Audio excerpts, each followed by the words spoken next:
Hey, I'm back to my Thoughtful Thursdays, and I want to share, how we think about Thoughtful Thursdays and what sets me thinking. And this was sitting on Saturday, and I was looking at the newspaper, and suddenly I looked at the Mumbai Mirror and the Bombay Times.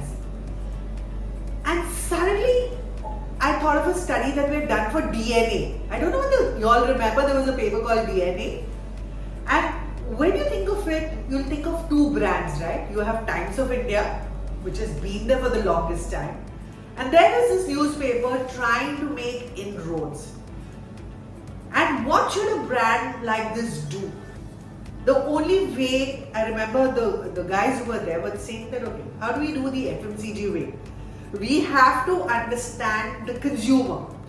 Who is the audience that reads the newspapers? And we said, hey, let's not go by the typical stereotypical way that guys read newspapers and women don't. Or young people don't read and older guys read. We said, let's start from the scratch.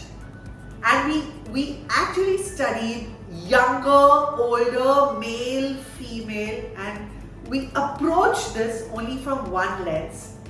What is the content that you would like to see during the week and the weekends?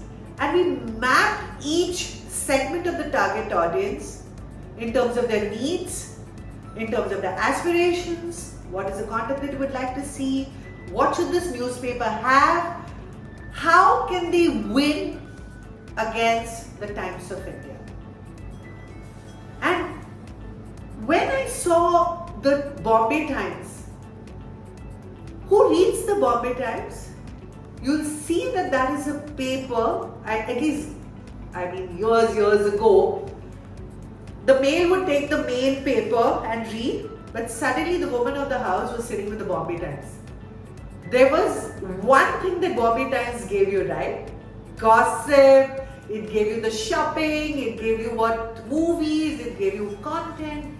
It was just a nice paper. And I remember looking at the Bombay Times for all, and I remember being a foodie, I used to see what Rashmi Uday Singh would say about restaurants and find out all the good things and the recipes.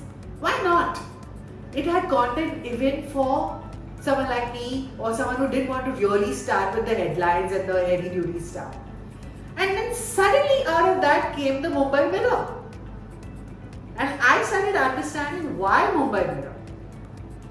And I think DNA was a brand ahead of its time, was questioning what is a newspaper? What is it that the audience really wants in a newspaper? Do the pages have to be the way they are segmented in the newspaper, or can they change a few things? What should be constant? What can they play around with? And the reason for sharing this is, whether it's a newspaper or whether it is a food product, the thinking matters. Challenging the stereotypes. The first, what I would say, thinking from first principles. And I want to leave you with this thought. When you start thinking from first principles, I'm sure you're poised for success. And this is the thought that I want to leave with you on Thoughtful Thursday. So if you like what I say and you want to know more, reach out to us.